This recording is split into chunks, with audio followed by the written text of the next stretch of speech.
Every gilded cage is built with walls of comfort. The only question is what you're paying for them.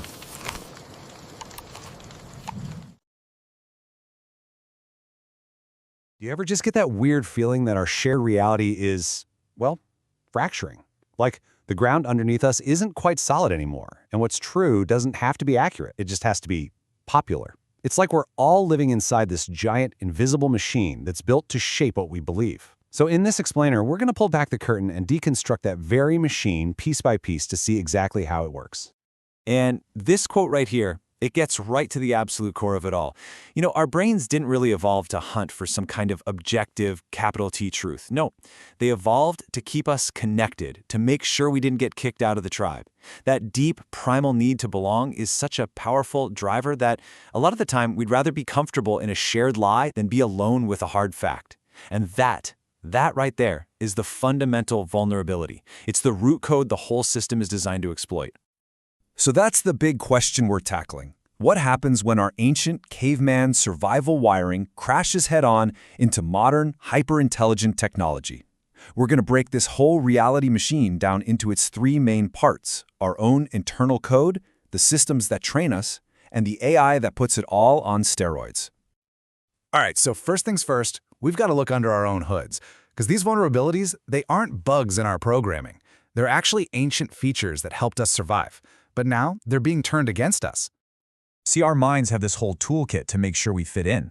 Think about operant conditioning. We learn to do things that get us rewards, right? Well, today, that's just likes and shares, which is basically digital social approval. Then you've got the fear of disapproval, that gut punch anxiety about being cast out that makes us censor ourselves before we even think about hitting post. All these things, they push us to ditch what we might authentically believe just to avoid that awful feeling of standing out from the crowd. Now, this next idea is a total game changer for understanding how we see the world. Your brain, it's not a camera passively recording everything. It's an active prediction machine.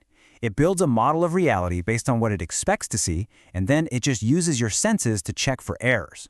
So it's way easier to just ignore information that doesn't fit our mental map, because actually changing that map takes a ton of energy and honestly can feel really disorienting.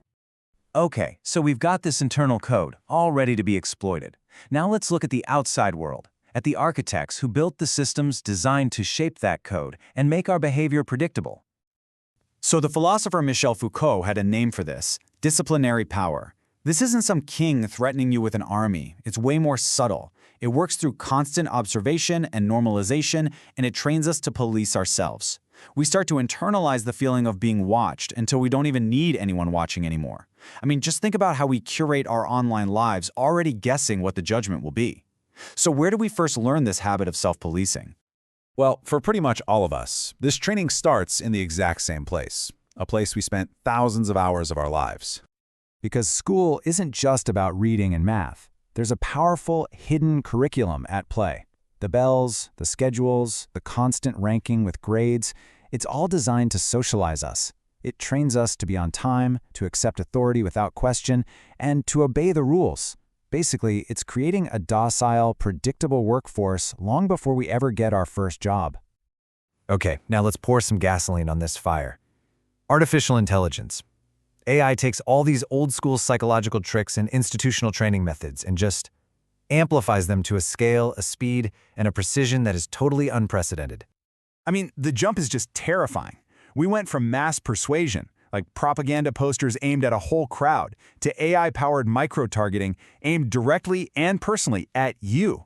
It's the difference between seeing a billboard on the highway and having a personalized whisper in your ear, a whisper crafted from your own data just for you. And the engine powering all of this is the business model of the modern internet: surveillance capitalism. This is where your personal experiences, every click, every like, even your private messages, are harvested as free raw material.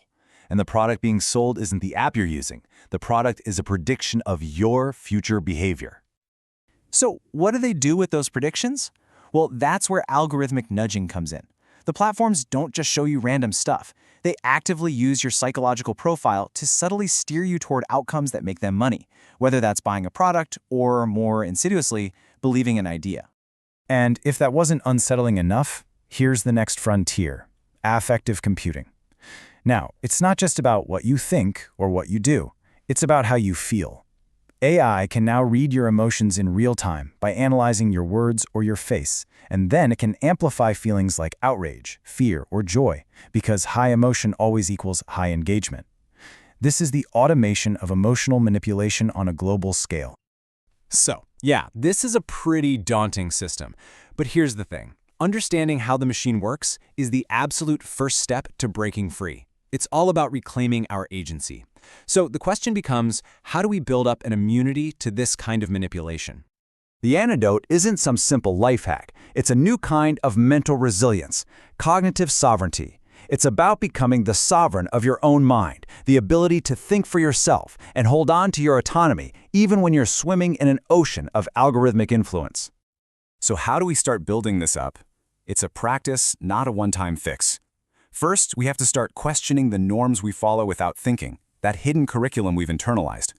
Second, we need to get way better at spotting our own emotional triggers.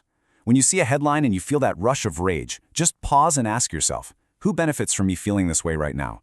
And third, we have to actively work to break our own filter bubbles.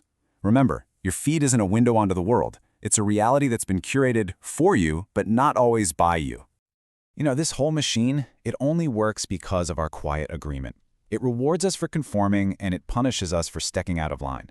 We started with that idea that standing together in error feels like safety.